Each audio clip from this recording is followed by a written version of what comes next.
Fala galera, Capitão Fernando Almirante Navarro para mais um episódio de Nerd Fiction. E hoje review do primeiro episódio da série Star Trek Voyager, The Caretaker.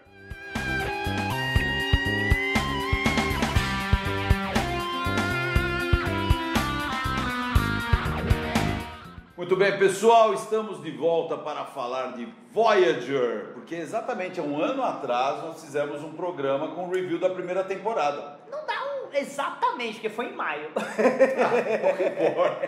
Mas foi ano a gente passado. Tava até com a mesma roupa, pegamos a mesma roupa para comemorar, pô. Mas ano passado a gente tem vários reviews diferentes aqui no canal. A gente tem reviews de temporadas, a gente tem Podia Ser Melhor. Temos inclusive um Podia Ser Melhor também da primeira temporada de Voyager, porque Sim. podia.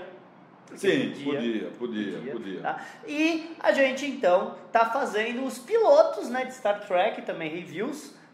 Paramos um pouco de fazer review de temporada para fazer os pilotos e a gente volta a fazer os reviews de temporadas, tá? E vamos falar de Voyager, né?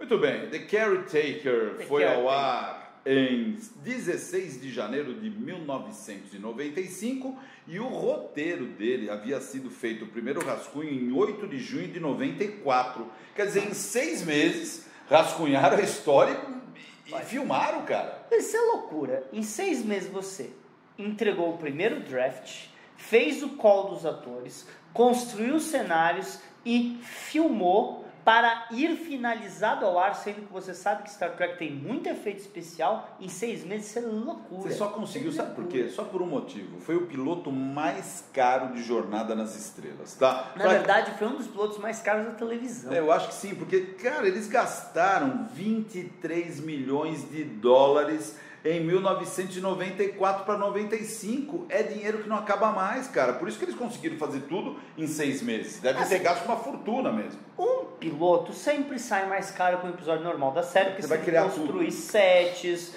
fazer uniformes e o caramba 4. Agora, a Voyager, primeiro, esse uniforme aqui já estava sendo usado em Deep Space Nine e no filme Generation. Porque eles estreiam na metade da terceira temporada de Deep Space. Exatamente. Um pouco depois do filme Generation. Sim. In Universe, esse episódio se passa no ano de 2371, né? Exatamente, 2371. Logo depois do Past Tense Parte 2 de Deep e um pouco depois do filme Generations. Então é ali que você entra cronologicamente na história. Todos esses canais que falam, você assiste Deep, depois Voyager, estão errados. Deep Space Nine começa na metade da 6ª temporada da nova geração e Voyager começa na metade da 3ª temporada de Deep Space Nine, porque Deep e Voyager passavam juntos. Em dias diferentes da semana, mas juntos. Eram séries que passavam. E ficaram anos passando juntos, né? Do final do terceiro ano para até a 7ª temporada de Deep Space. E as histórias das séries se interlaçavam. Por quê? Por causa que a grande coisa dessa história foi ele basicamente, o Berman, chamou o Pyler e a Jerry Taylor, tá, para escrever piloto de uma nova série Star Trek. A nova geração tinha chegado ao final e a Paramount Pictures queria lançar um novo canal. Sim, o PN. O PN, né? United Paramount Network, qualquer coisa assim que se chamava. Então eles queriam uma série de Star Trek. Star Trek estava no alto da popularidade, estourando em popularidade. A nova geração tinha acabado de terminar e Deep Space Nine estava indo muito bem. Super bem. Tinham acabado de finalizar a série clássica no cinema com o filme Generations e a morte do Kirk. Star Trek tinha saído capa da revista Times com Shatner e Stewart na capa. Então Star Trek estava numa popularidade muito grande. Então a Paramount pensou, vamos trazer de volta uma ideia que a gente teve nos anos 70. Por quê? Porque nos anos 70 era para ter saído o PN, né? Sim, o canal Paramount foi um projeto dos anos 70 e o carro-chefe que ia vender a série era Star Trek Fase 2, que não foi para frente. Na verdade, putz grilo, né? Sempre eles estão querendo estrear com Star Trek, né? Que é o que aconteceu também agora com o Discovery. E foi o que aconteceu com o Discovery. Com o Discovery. E por isso que eles investiram esses 23 milhões no piloto, cara. Que era para fazer show. Sendo que a média, né, de cada episódio, que era dinheiro pra caramba pra época, em torno de 2 milhões de dólares. Sim. É muita grana pra série de 25 a 27 episódios na temporada. Mas assim, gente, a primeira temporada de Voyager, por ter começado na metade do ano, porque normalmente eles começam as séries lá pelo segundo semestre, agosto, certo? Essa começa em janeiro, então na verdade a primeira temporada de Voyager são só tipo 13 episódios, só tipo meia temporada. Foi meia temporada. Aliás, vários episódios foram filmados para a primeira temporada de Voyager, foram parados na segunda, por exemplo, The 47 e tal, foi tudo. Mas isso aí a gente fala quando a gente chegar na segunda temporada. Mas espera, eu acho que a gente podia começar primeiro pela nota, né? A nota de Caretaker no IMDb é 7.4. Uma nota boa. Nota sólida para uma série velha. Exatamente. Porque não é muita gente que vai votar em séries antigas. É normal vocês verem tanto nova geração, a série original, com notas não muito boas. Ou não tem nota. Muitas coisas não tem notas. Contratempos não tem nota. Exatamente. Agora, como a série se chama Voyager, talvez a gente pudesse começar... Bem, vamos lá. Você já falou dos escritores, vamos falar da direção e falar de Voyager. Que são os criadores da série, gente, tá? A Jerry Taylor e o Pyler entraram para a equipe lá na nova geração e o Berman herdou a franquia do Gene Roddenberry. Mas só para falar, não é que ele foi escolhido pelo Gene. A CBS deu o Berman para o Gene, falando: você quer fazer uma série, ok? Esse é o nosso produtor. Esse é o cara. Então o Gene meio que pegou e ensinou o Berman o que é Star Trek.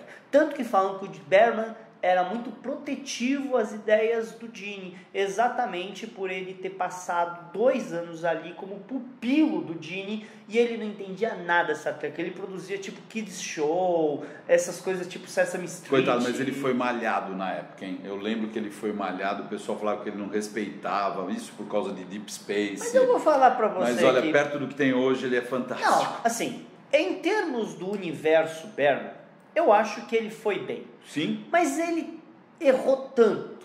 É tanta oportunidade perdida nesse... Gente, o Berman assume a franquia com o falecimento do Jim em 91 e ele vai como líder da franquia até 2005. É muito. É muita oportunidade perdida. Os atores da série clássica com 60 anos de idade e pouquíssimamente aproveitados, sabe? Eles tiveram a oportunidade de fazer muita coisa. Então, o Berman é muito criticado por más escolhas. Más escolhas mesmo, né? Muito bem. Mas não foi mal intencionado. Ele nunca chegou e falou: eu também não acho que vamos seja. fazer algo que vai abalar a estrutura Trek. Não, ele sempre foi um cara bem intencionado. Agora, o diretor do primeiro episódio foi Rich Colby. O nome difícil esse daqui. Rich Colby. Que cara, que diretor é esse, hein? Se você pegar a filmografia do Colby, meu Deus do céu, ele tem Galáctica Original. Como produtor e diretor. Exato. Carro Comando com Shatner. Quem não gostava do TJ Hooker? Maravilhosa. TJ Hooker. Magnum. Pô, Magnum PD, Tom Selleck. Chips, lembra da Chips! Eu gostava do óculos, cara. Eric Estrada. Agora, Falcão, cara, Falcão. O Avery Brooks. Talvez foi aí Spencer que tenha tido a ligação, né? A gente já achou uns 2 que também com Star Trek no meio. Vai, o que vai? Vamos lá, Spencer for Hire. Você gostava de uma série que eu não assistia muito, Space Above and Beyond. Era muito legal, era de fuzileiros numa guerra espacial, eles tocavam, eu adorava. Também teve uma que ele foi, que era Voyage to the Unknown, que eu também gostava. Viagens para o Desconhecido. Se você assistia essa, coloca aí, porque eu assistia, então alguém também devia assistir. Olha, vamos lá, tem 2 aqui que são raras, hein? Voyager to the Unknown. Essa que eu acabei de falar. Viagem ao Desconhecido, que ele acabou de falar, e Space Above and Beyond. Essas 2. Fã de Star Trek, normalmente dos anos 90, curtia essas 2. Bem, ele fez Lois e Clark, né? Lois e Clark, cara, quando alguém te perguntar assim, um diretor mais antigão, mais clássico, o que ele dirigiu? Mete Lois e Clark. Mete Lois e Clark, porque o cara dirigiu Lois e Clark. Todo mundo dirigiu As Novas Aventuras do Superman. Agora, ele dirigiu Angel com a Buffy. Angel, Buffy Angel, ele dirigiu Angel, ele dirigiu 24, né? O episódio 24. Agora, gente, isso porque a gente buscou fora de Star Trek, né? Pegando ele como diretor de Star Trek, a nova geração, 16 episódios, ainda ganhou um prêmio Hugo se eu não me engano, ele ganhou um prêmio Hugo por um deles. Deep Space Nine, 13 episódios. Parabéns. Voyager, além desse, 18 episódios. E ainda dirigiu um episódio de Enterprise. Dá pra chamar uns caras desse pra dirigir Discovery, Bem, pô? ele faleceu em 2012, Eu sei né? que não vai Então, chamar ele, pô. mas- Não tô falando tá. isso. Mas- Mas, porra, pega uns caras desse calibre. Olha o calibre do indivíduo. Só série de sucesso. Não, isso é o que a gente colocou, os highlights. Obviamente sim. ele dirigiu muito mais que isso. Agora, como a série é chamada Voyager, eu sou a favor de começar a falar de Voyager, da nave Da Voyager. nave? Então vamos falar da começar nave. pela nave. Bem, Por que primeira se chama Voyager? Assim, eles queriam um senso, né? Quando eles estavam pensando na história, tá? O Berman, antes do script mesmo, quando eles estavam naquela brincadeira de... Do brainstorm. do brainstorming, que o Berman e o Pyler chamaram a Jerry Taylor, né? Porque a ideia deles era, essa série tem que ser diferente das outras, então vamos chamar uma capitã mulher, né? Ok. Certo? Beleza. Então tá. E eles começaram a falar, como vamos fazer diferente, como vamos fazer uma coisa. Aí, eles falaram, e se eles não tiverem...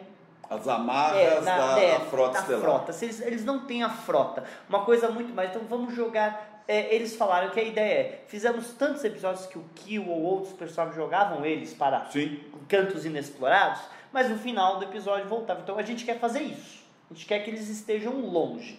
Então essa é a primeira coisa. E aí a Jerry Taylor falou: tá, mas a nave não tem que estar pronta para isso. Por exemplo, a Enterprise D aguenta, sem ter reabastecimento, durante uns 10 anos. É uma nave de exploração profunda. Então, se a gente pegar uma nave menor, uma nave que não é de exploração profunda, a gente vai ter um senso maior de urgência. E aí que a Voyager, na verdade, ela nem é do tamanho de uma classe Excelsior. Exatamente, ela é menor que uma Excelsior e está entre a Constitution. O tamanho dela é em torno de 343 metros.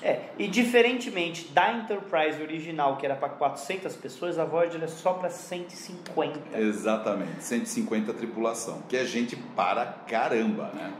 Mas ela também ela tem teoria mais arrojada, tá? Ela tem as nacelles se movimentam, a seção disco é mais pontiaguda para criar uma bolha de dobra diferente que faria com que ela fizesse absurdas velocidades, né? Absurdas, porque eu acho que nenhuma é mais rápida que ela, porque ela faz em dobra, ela chega em dobra 9.975. Tem alguma nave mais rápida que isso? Então, você sabe que a galera não costuma falar as velocidades, né? E ninguém tá falando aquela vez que o Nomad fez a Enterprise andar em dobra... Não estamos falando disso. Estamos falando que no mito de Star Trek, eles não falam pra gente quanto que a Enterprise ou as outras naves de Picard estão fazendo.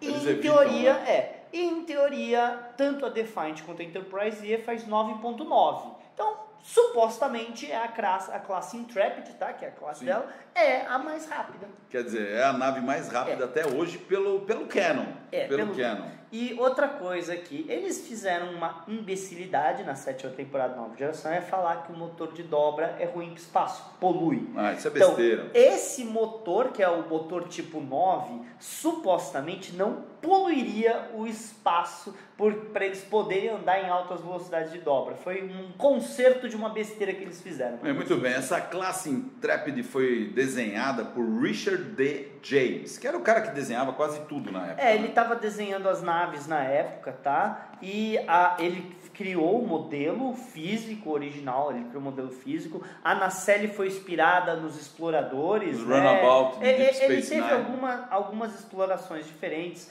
A nave foi projetada para ser bem mais ameaçadora, né? Mais pontiaguda. Ela parece uma seta, né? É interessante, é para ser diferente. E dá para ver onde eles gastaram os 23 milhões, porque aquela abertura da Voyager dançando pelo espaço, ainda mais com o tema, né, do... O Jerry Goldsmith. É lindo.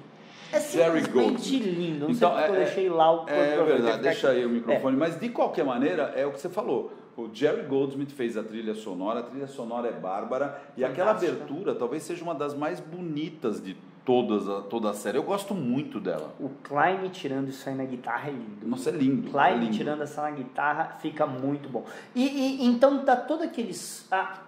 A abertura, isso dá uma sensação de estamos explorando o espaço. Estamos indo onde ninguém jamais esteve. É realmente bonito. É bonito. Eu lembro de comprar esse CD numa convenção lá nos Estados Unidos. Eu fiquei tão feliz de de comprar esse CD. Eu falei, caramba, eu tenho CD de Voyager. Era o máximo.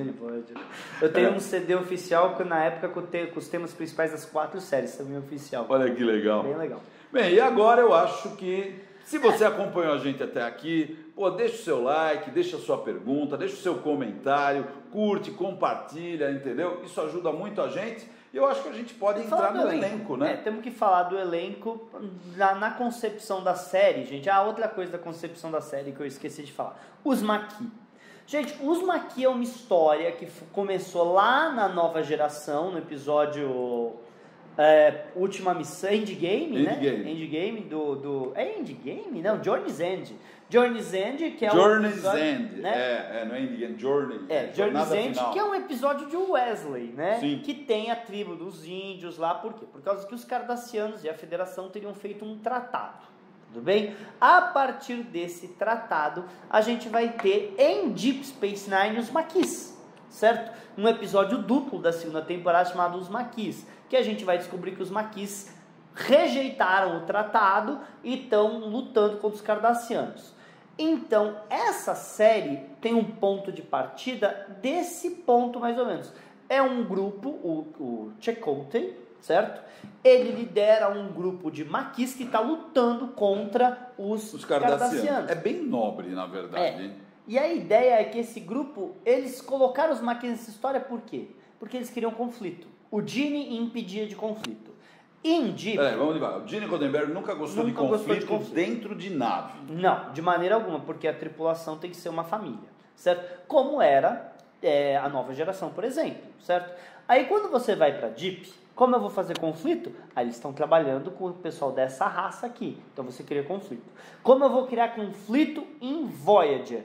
Eu vou criar conflito em Voyager, pegando essa ideia que a gente já está trabalhando há muitos episódios, porque são vários episódios, tanto na nova geração quanto no Deep, e trazer o conflito aqui. Então, eu tenho uma outra tripulação trabalhando com a tripulação da frota, que é os Maquis. Cara, eu vou ser honesto, uma grande ideia, grande ideia mesmo. O único problema, né, Fê, que a gente já discutiu, os caras acabam com um conflito, né, com os no Maquis, final do primeiro episódio. O que foi muito idiota. Destrói a nave dos caras. Não deveria ter destruído. Não deveria. E aí acaba com o conflito, todo mundo usa uniforme e tal, da federação, da frota, né? Não deveria. O Pyler deu entrevista falando que a ideia original era para eles só colocarem uniforme lá pela segunda temporada. E que a primeira temporada, apesar de dentro da mesma nave, eles se tornando a família. Então você ainda ia ter muito mais conflitos. Porém, ele falou que o Berman insistiu que ao final do primeiro episódio eles tinham que estar usando uniforme. É uma pena. Agora, o Berman foi seguir o Roddenberry, a gente sempre fala para seguir o Cannon, mas era uma oportunidade gigantesca de trabalhar com duas naves, com dois capitães a princípio, e eles de alguma maneira heróica se fundir no final. Mas é só para falar esse negócio de proteger o Cannon, eu concordo plenamente em proteger o Cannon e concordo plenamente em defender as ideias de John Berry. Mas o próprio Gene, volta e meia, quebrava suas próprias regras quando ele via que era o melhor para a história. Sim. Tá? Nada impedia você de quebrar a regra se for o melhor para a história. Quebrar a regra, como por exemplo a maquiagem dos Klingons em Discovery, só por quebrar, aí não. Você quebra a regra para fazer algo que é interessante. E você trazer os Maquis na regra seria interessante. Então o Berman errou aí. Berman simplesmente errou. Como falamos, várias coisas que ele fez errado. Começa aí. E o próprio Byler falou que eles mataram o conflito da série no final do segundo episódio, porque é um episódio duplo. Sim, episódio duplo. No final do segundo episódio já ficou tudo amigo, já criaram hierarquia, já usaram uniforme e todo mundo se assentou. Já complicou. Mas vamos lá, vamos para o elenco. Começa com a Kate? Sim, gente. Quem lidera esse elenco é a atriz fabulosa chamada Kate Mulgrew. É Mulgrew, tá? Seu bando de ignorante que não sabe falar o nome dela. Kate Mulgrew. Kate Mulgrew foi a Senhora Columbo. Ela teve uma série, uma temporada de Senhora Columbo. Ela também fez Murder, She Wrote, se eu não me engano. Exatamente. Mas não era uma atriz extremamente conhecida. E é interessante que o primeiro teste, né, screening, audition dela, Dizem que ela bombou. Ela foi Bombou muito quando mal. quer dizer, não é pro lado positivo, ela tomou bomba. Bombar. Ela Quando foi eu falo reprovada. que você bombou no colégio, não quer dizer que você foi bem, tá? Ela bombou. Ela reprovou, na verdade. Tanto que ela não ganhou o papel. Cara, mas ela não ganhou o papel e eles tentaram a Linda Hamilton. Você imagina a Linda Hamilton. Na verdade, vários nomes foram pensados. Eles descobriram que o maior problema foi escalar o personagem feminino. E o Pyler, o Berman e a Taylor ficaram muito bravos que a Paramount não queria uma mulher como capitã da Voyager. Eu entendo. E eles obrigaram eles a chamarem homens também. Eu entendo, mas putz, imagina a Sarah Connor, a líder da resistência, sendo a capitã de Voyager. Ia cara. ser lindo, eu sei. Pelo amor de Deus. Mas no final, quem ganhou o papel foi uma atriz francesa-canadense chamada Geneviève Bujold. Foi ela que ficou com o papel, tá? Mas é interessante que ela foi escalada para o papel da Elizabeth Janeway e ela obrigou eles a trocarem o nome para Nicole Janeway. Que grande porcaria. Eu acho que era por causa que ela é meio francesa. Então para falar o nome é mais fácil, né? Nicole Janeway. Elizabeth é um nome inglês e Nicole é um nome francês, né? Pelo menos eu acho que é. Para os caras mais antigos, fica aqui um quiz para vocês, né? Um quiz. Eles também chamaram para fazer teste a Vilma Deering. Quem foi Vilma Deering? Tá? Deixa o seu comentário aí. Eu quero a série que ela participou e o nome da atriz. Esse aqui é o nome do personagem. Sabe que é muito fácil, é só escrever Vilma Deering no Google. Eu sei, eu queria da cabeça. O cara fala, puta, se eu lembro, tá? Então deixa o seu comentário da Vilma Deering aqui. E aí o que acontece? Exatamente por causa da Genevieve ela ter começado as gravações, eles gravaram um dia e meio com ela, até a famosa história que ela parou no meio do set e falou, não tá funcionando. E foi pro trailer dela. E aí, tanto a Jerry, quanto o Pyler, quanto o Berman foram lá, falaram, olha, não, tudo bem, entendemos, tal, só o quê. A produção parou durante coisa de 2 semanas para eles acharem, e aí eles chamaram a Kate de volta para uma segunda edição. E é interessante, por quê? Porque a própria Janeway, tá? A Kate Mulgrew já falou várias vezes que ela não sabia nada de Star Trek. Então, quando ela foi mal, ela basicamente foi pesquisar o que era Star Trek. Ela deu uma largada, né? Ela foi pesquisar o que era Star Trek, o que deu para ela o embasamento para fazer de novo. E aí eles gostaram da segunda audição dela e ela ganhou. E outra coisa que também dizem que ajudou muito, foi que ela era a irmã mais velha de uma família de 8. Então ela tinha a presença para comandar um grupo familiar louco entre homens, mulheres e tal. Então a presença dela realmente ajuda. Porque se você não tem um personagem forte no comando, qualquer Lorca rouba a tua série. Exatamente. Não precisa ser o Lorca não, pode ser um Pike. Né? Tá? Mas então ela chega, comanda e falam que realmente a partir do momento que ela entra e ela vai aprendendo as falas conforme vai, porque todo mundo já estava escalado nesse ponto, a dinâmica da série mudou. E falam que ela entrou lá com a coisa de a gente está aqui para trabalhar e para se divertir. Então, falaram que foi totalmente diferente. Diferentemente do Emissário, que foi uma gravação tensa, complicada, nervosa, dizem que Caretaker, a partir do momento que ela entrou, muda.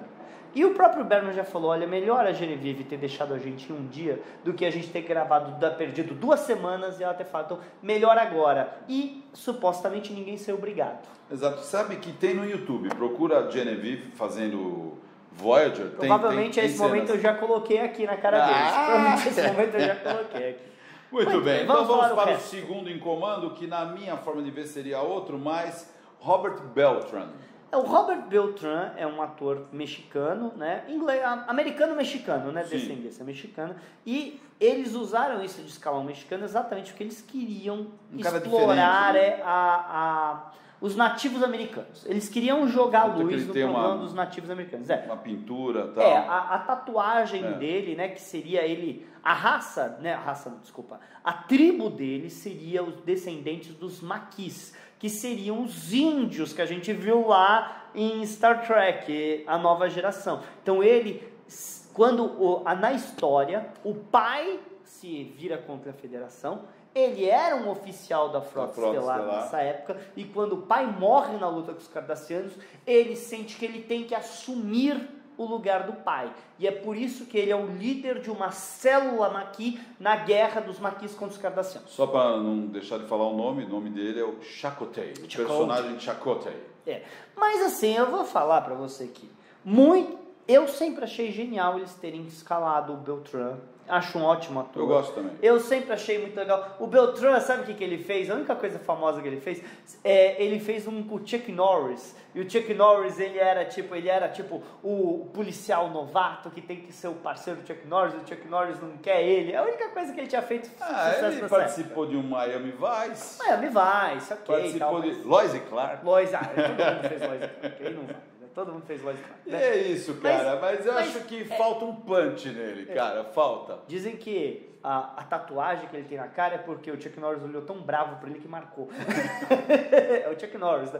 Mas de qualquer maneira, eles trouxeram ele e jogaram luz no negócio nativo americano.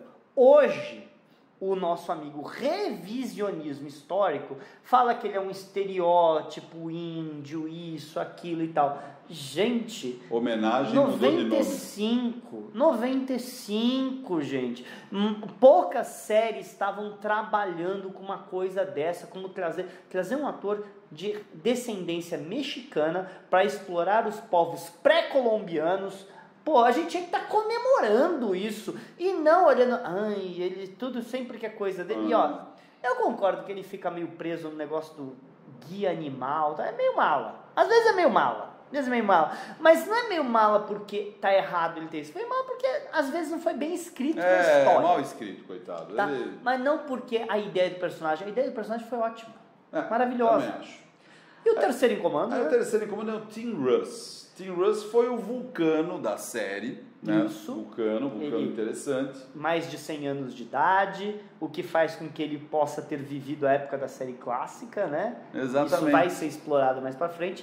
E, assim, primeira coisa, vamos falar do Tim Russ. Tim Russ, ele chegou a concorrer para ser o engenheiro, aliás, na época piloto, da nova geração. Geordi, ele concorreu. O LeVar venceu, obviamente, né?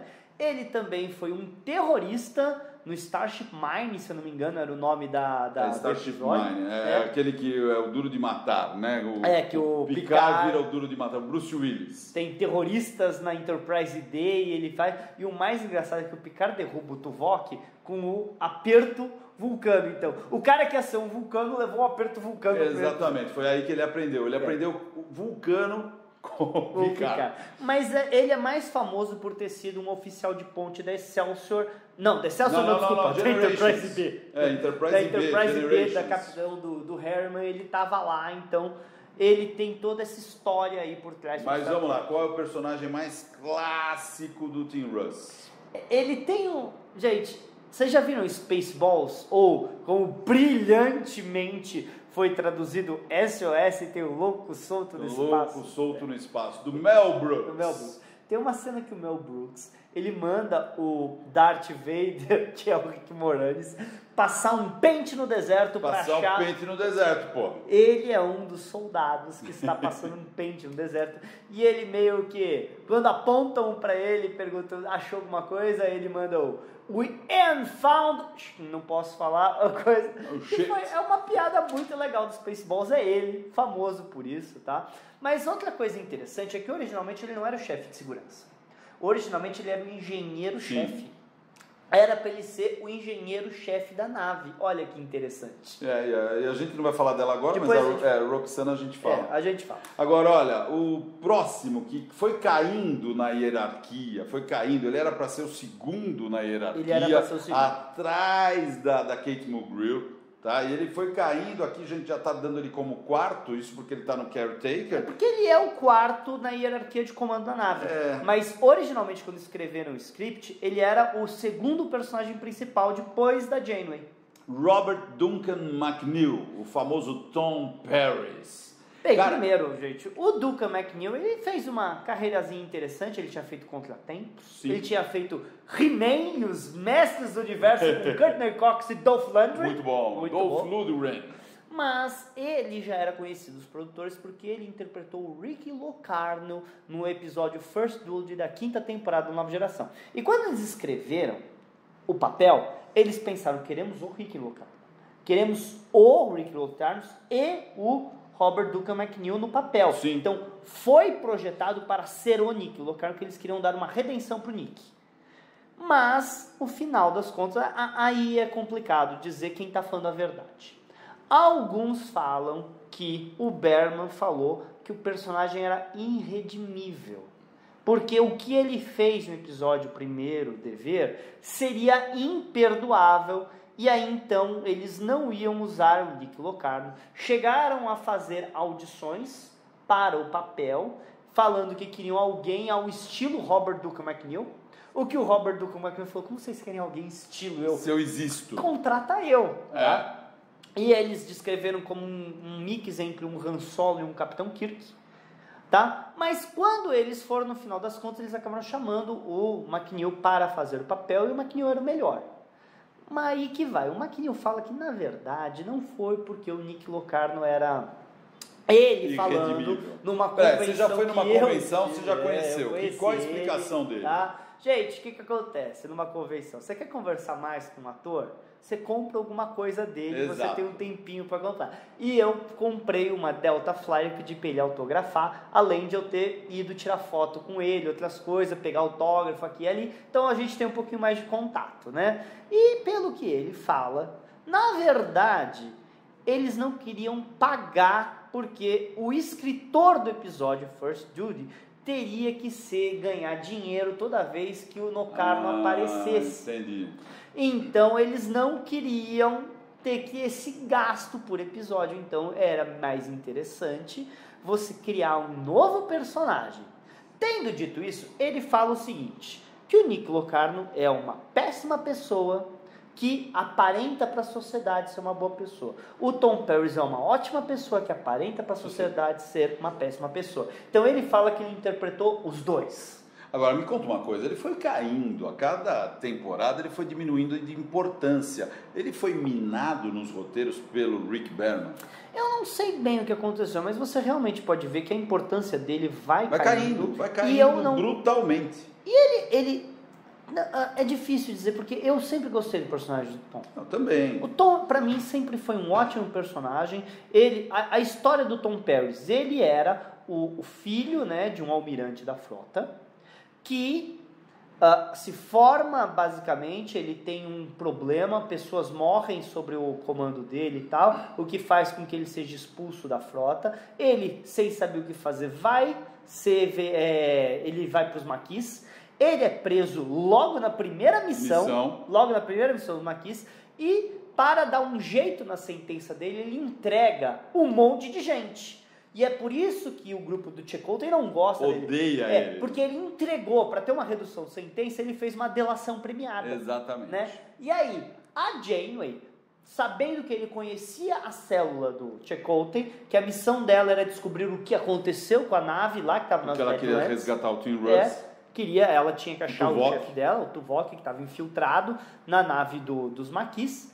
Ela foi e ofereceu para ele uma redução de sentença em volta de uma missão. Então ele vai sem patente nenhuma, só para poder fazer aquilo. É um consultor, né? Ele vai de consultor. Só que na hora que dá todo o problema, metade da tripulação morre, ela precisava de oficiais experientes, e ele era um oficial. Em determinado momento do episódio ele assume o comando da nave. Ela deixa ele no comando. Mas também tem uma outra coisa. A Janeway foi oficial de ciências para o pai do Tom Paris. Então, meio que provavelmente sempre teve alguma coisa de eu quero ajudar o meu mentor, porque o mentor da Janeway foi o pai do Tom. Foi o pai do Tom Paris. Certo? Então, é uma coisa interessante que eles trazem para a série. Mas ele realmente, assim, nas primeiras temporadas vão diminuindo ele. Mas é a partir da quarta temporada que eles focam demais no Doutor e na 7 de 9, que não só ele, como todo mundo dá uma apagada forte. Agora, vamos lá. Roxana Dawson. Sim, a B'Elanna Torres. A B'Elanna... virou chefe de engenharia, né? Mas originalmente a B'Elanna era para ser uma oficial maquis esquentadinha, que ia ser pega como pupilo, né? Pupila do Tuvok. Do Tuvok, o chefe de engenharia com mais de 100 anos de idade.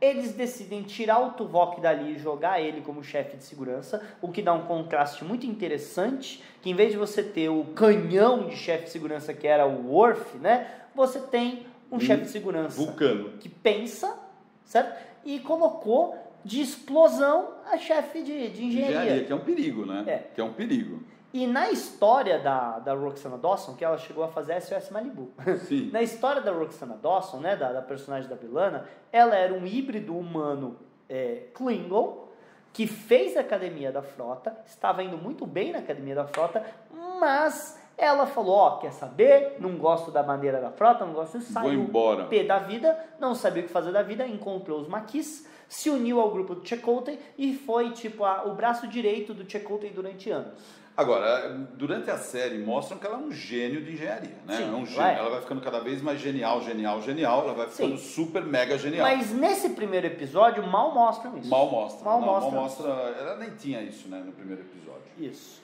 Muito bem, Robert Picardo. Roberto Picardo, gente, é o fantástico doutor holográfico, tá?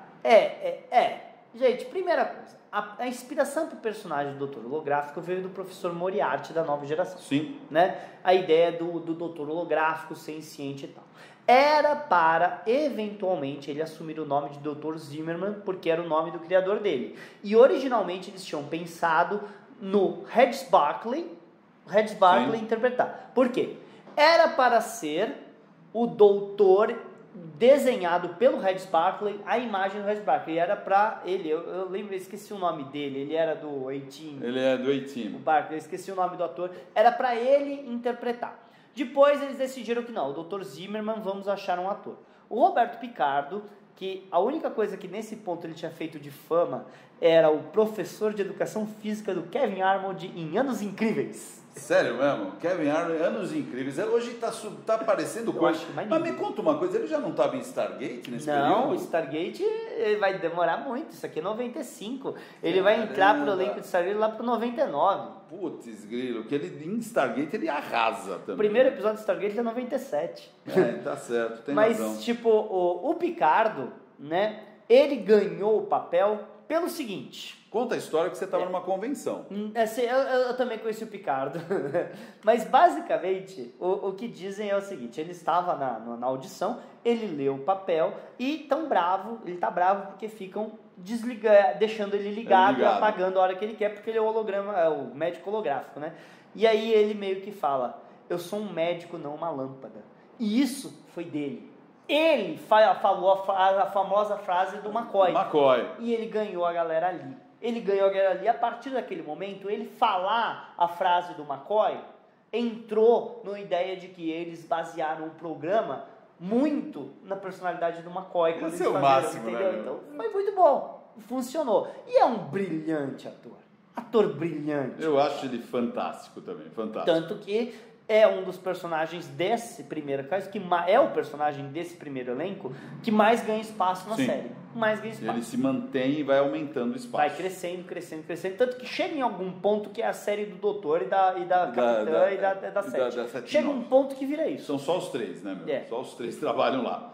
Você troca do trio Janeway, Chakotay e Tuvok para o trio Janeway, 7 de 9 Doutor num ponto da história. Exatamente. E aí nós temos o injustiçado de todos os tempos de Star Trek, ninguém vai ser mais injustiçado do que ele, o famoso Harry King Garrett Wang. Garrett Wang, extremamente jovem, extremamente no começo da carreira. Dizem que ele ganhou a papel por ele ser bem geek e fã de Deep Space Nine. E aliás, a primeira cena gravada do Caretaker. Foi do Caretaker, foi a cena em Deep Space Nine, que eles ainda estavam construindo sets. Gente, os sets da Voyager são sets de nova geração redesenhados. A sala de transporte é a sala de transporte da Enterprise D. A engenharia é a engenharia da Enterprise D. A ponte de comando é a ponte da Enterprise D. Então, enquanto eles estavam redesenhando, eles foram filmar a cena do bar. Então, ele estava extremamente nervoso de fazer aquela cena, ainda mais que o Shimmerman. E foi uma cena muito bem feita, viu? Porque o Robert Duncan salva ele de ser explorado, né, pelo Quark, que ele vendeu umas bugigangas, ainda sacaneou ele, quer pegar o nome que eu vou te entregar e tal. Foi uma ótima cena, foi bem marcante. Foi uma bela cena e é interessante que o McNeil também falou nessa cena que uma das assistências achava que ele estava interpretando o filho do Kirk. Falou pra eles. Mas é bem legal. Infelizmente ele é o alferes eterno, né? infelizmente, Ele nunca foi a Janeway promovido. foi muito má com ele de nunca ter deixado ele virar tenente. Todo mundo é promovido naquela série. Menos ele. A B'Elanna virou de tripulante para tenente no 3º episódio. O Chakotay virou tenente comandante no 2º episódio. O Tom Paris vira tenente, volta a ser alferes, vira tenente de novo. O Tuvok vira tenente. Todo mundo foi promovido. E ele é o Férez. Ele é o Férez eterno. Alguém esqueceu isso no roteiro, né, Tadinho, meu? não, sacanagem. Mas só pra falar, o Garrett Wong ia ser cortado da série no final da 3ª temporada, até ele entrar na lista da People das pessoas mais sexys do entretenimento. Eu lembro disso. Senão ele ia ter sido cortado. Mas a gente fala isso mais pra frente. Bem, muito bem. Aí temos elenco de apoio, na minha opinião. Eles ainda são, eles estão no nome. Eles estão no nome na vinheta, não são. Eu posso chamá-los de elenco de apoio ou não? Tá, pode, É elenco mas de eles não apoio. são, mas eles são Aí parceiros. você tem o Neelix, que é o Ethan Phillips. O Jar Jar Binks do universo de Jornada. Exatamente. Um personagem que, na minha opinião, não acrescenta nada. Chato, bobo. Terrível, mal projetado. A ideia original deles era que ele deveria parecer para todo mundo ser um idiota, mas na verdade ele era um cara tipo Quark. Essa era a ideia. Mas eu acho que os escritores não entenderam. Não, ninguém Simplesmente entendeu. não entenderam. E a gente... tem uma curiosidade. Ele fez Benson, né? Ele trabalhou com René Auberjonois em Benson, olha aí. E a gente também... Não estou falando que ele é um mau autor. Ele sempre entregou tudo de si. Não estou falando do autor. Sempre entregou tá falando tudo do personagem. de si, tá? Ele sempre foi brilhante. Mas o personagem foi muito mal desenhado. Muito mal projetado. Aí temos outro personagem também que acaba sumindo da série, que é a Jennifer Lian, que é a Cass. A Jennifer Lee era muito nova, entrou na série. Dizem que ela sai da série para fazer faculdade, eu não acredito nisso, tá? E eu acho que, primeiro, eles fizeram ela ser telepata, eles não sabiam o que fazer com a personagem. Não. Existe uma história que a Marina falou para ela: olha, se você é a telepata da nave, se segura, se prepara que vão jogar você de lado, porque eles não sabem trabalhar com isso, e claramente é real, tá? Essa história dela ter só 9 anos de vida foi péssimo. Ela podia ter uns 20 anos de vida, porque, gente, desculpa, o Neelix é um ator de mais de 60 anos de idade, namorando uma menina de 20 anos de idade na série. Não tô falando, o Fernando está sendo... Não, é que ficou ruim, ficou estranho. Ele claramente era uma figura paterna no namorado. O relacionamento deles nunca passou tom romântico, não existia química entre os atores. Não tinha química nenhuma. Não existia química entre os atores, era péssimo. E eles não sabiam o que fazer com ela, porque sempre que davam espaço para ela, ele vinha com ciúmes pra cima e não deixava ela aparecer. Era horrível. O relacionamento deles era tóxico, era péssimo, era tóxico. Horrível. A personagem da Cass melhora a hora que ela termina com ele na 3ª temporada e começa a aparecer. Agora, como o episódio é Carrie Taker, né? Sim. Eu acho que a gente tem que falar dele. Sim, o ator que interpretou o Carrie Taker. O ator que interpretou, né, o Carrie Taker é Bason Leton. Beijo no Leton. E a gente ainda tem um outro ator interessante, tirando o Armin Shimmerman, que a gente já comentou. A gente tem o ator que faz o Goivek. Goivek é o Richard Poe. Sim, porque o Goivek é um personagem que apareceu sempre que tinha Maquis, aparecia o Goivek. Então, peraí, Goivek é um Cardassiano. Cardassiano, do exatamente. Império de Cardassia e tal. E ele estava sempre nos episódios sobre Maquis? Sempre. Ele aparece pela primeira vez lá no episódio de Journey's End, e ele aparece também em Deep, e ele vai aparecer de novo em outros episódios da Nova Geração quando temos Maquis. Então ele seria o encarregado dos Maquis, entendeu? Entendi. Então eles mantiveram isso. Aquela batalha logo no começo do Chakotay contra os Cardassianos é o Goivek que está comandando as forças cardassianas. Entendi. Bem, é isso. Só para falar do plot muito rápido, gente. Então, como a gente já falou, a Janeway tem que achar o Chakotay, porque o Chakotay não, o Tuvok. Não, ela tem que achar o Chakotay porque o Por Tuvok causa está do infiltrado, Tuvok, certo? Então, eles estão explorando as Badlands quando vem uma onda gigantesca. E o que acontece? A onda não deveria matar ninguém, eles não deixam isso claro na história, mas o que dá a entender é que como eles tentaram se livrar da onda, que é jogar eles lá com aquela coisa, com o anti-gravitons que eles jogam, dá uma merda, morre o engenheiro-chefe, morre o primeiro oficial, morre a piloto, que era a Betazed, se não me engano, morre o oficial médico-chefe, basicamente... Morre metade da tripulação. Principalmente os personagens mais importantes. E é por isso que a gente vai ter os Maquis assumindo esses buracos.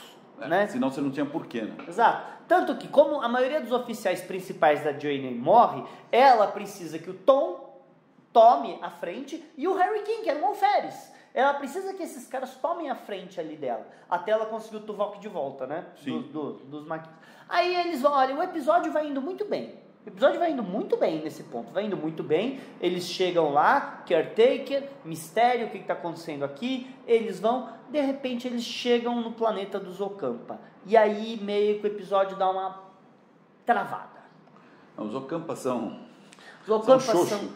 a gente tem dois sérios problemas nesse episódio. Os Kazon e os Ocampa. O Kazon é um vilão lixo, né? Kazon gente, é os Klingon da 25 de março. Eles são péssimos. Eles jamais ameaçariam a Voyager. Eles são muito ruins, tá? Desculpa. Klingon da 25 foi boa, viu? Eles são, péssimo. Não dá medo de ninguém, pô. E os Ocampa são péssimos personagens, gente. Em nenhum momento a gente sente que os Ocampas estão em qualquer tipo de perigo real. Nenhum momento. A Janeway quer se sacrificar por uma raça, tal. Tudo isso é lindo. Mas a gente não viu os Ocampa em perigo real contra os Kazon. Sabe? Você deixar os Kazon tomar aquela estação, que vamos falar a verdade, eles não tinham nada a ver com aquilo, não tinha nada de primeira diretriz ali. Não. Você deixar os Kazon tomar não significaria que eles iam lá dar nos Ocampa necessariamente. Pode ser, mas é uma suposição. E eu não estou falando que ela tomou a atitude errada, ela tomou a atitude certa. O negócio é que eles precisavam ter criado um plot, tinha que ter alguma coisa lá dentro dos Ocampas que eles queriam. Sabe o que eles queriam? Água. Eles queriam água. Por isso que eu ia te falar, eu nunca, olha, vou ser honesto, eu nunca teria tomado a atitude dela de sacrificar minha tripulação, porque os caras queriam água, pô, e não, é o que você falou. Eu teria colocado uma bomba com um timer lá, sabe?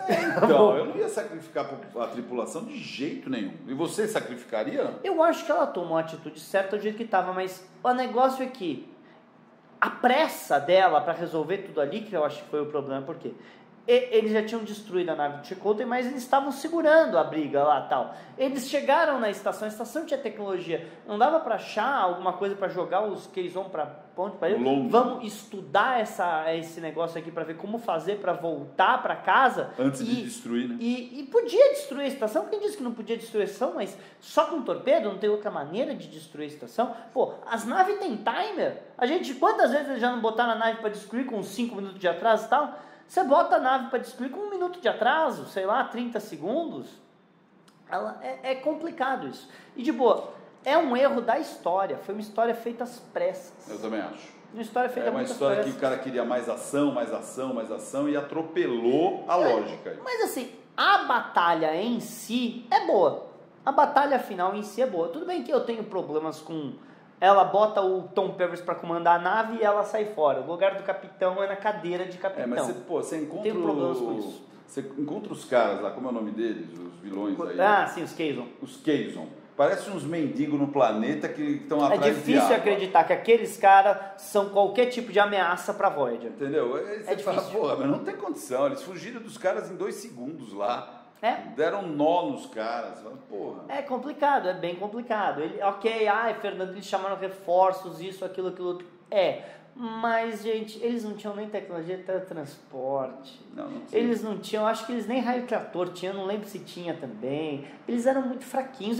Eles não tinham tecnologia para fazer água, eles não tinham sintetizador de comida. Exatamente. Eles não tinham sintetizador de comida. Você resolve tudo falando assim, nós vamos te dar um sintetizador, aí você vai produzir água com o resto da tua vida e comida, tá bom? Pronto, resolve o problema. Voyager criou outros vilões fantásticos, os Vidianos, que era aquele pessoal que tinha doença, os Hirogen, que eram os caçadores. Eles criaram vilões fantásticos ao longo da temporada. E a ideia de você estar longe de tudo é muito boa. É muito boa. Mas os Kazon não funcionam. Não funcionou. Eles enfrentaram o Borg com o peito aberto. É aí que é o problema. Eu acho que a parte fraca porque eu acho que em termos visuais o episódio é lindo, muito bem atuado, muito bem dirigido. Para ser um piloto de série, tirando a parte final que a gente já falou dos uniformes, é muito bom. Tudo muito bom, tudo vende muito bem a cena, fez um belo sucesso na época, principalmente que Deep Space Nine estava sob sérias críticas do estacionária, ninguém vai para lugar nenhum.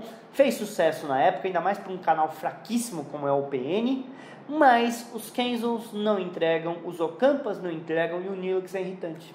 Exatamente, é isso. Eu concordo com a sua crítica e ainda concordo com uma coisa, ainda falo mal de outra coisa. O Caretaker, quando ele cria o holograma lá, e aquele grupo folk que vai... É horrível. É um pouquinho estranho. É um pouquinho estranho. Eu vou concordar que aquela cena toda é um pouquinho estranha, mas ela ainda não te tira do episódio. A doença do Kim e da B'Elanna aqui é muito fácil de ser curada pelo doutor. Sim. Quer dizer, o Caretaker não tem como curar essas pessoas. Mas a Voyager tem, sendo que a Voyager não tem a tecnologia, sabe? Isso não encaixou bem. Não ficou bom. Toda a parte dos Ocampa pra mim não funciona. Bem, é isso. É isso. Então, pessoal, acho que ficamos por aqui. Se você nos acompanhou até agora, quase 45 minutos, por favor, deixe o seu like, deixe o seu comentário. Encontramos vocês no próximo episódio. Falou, galera!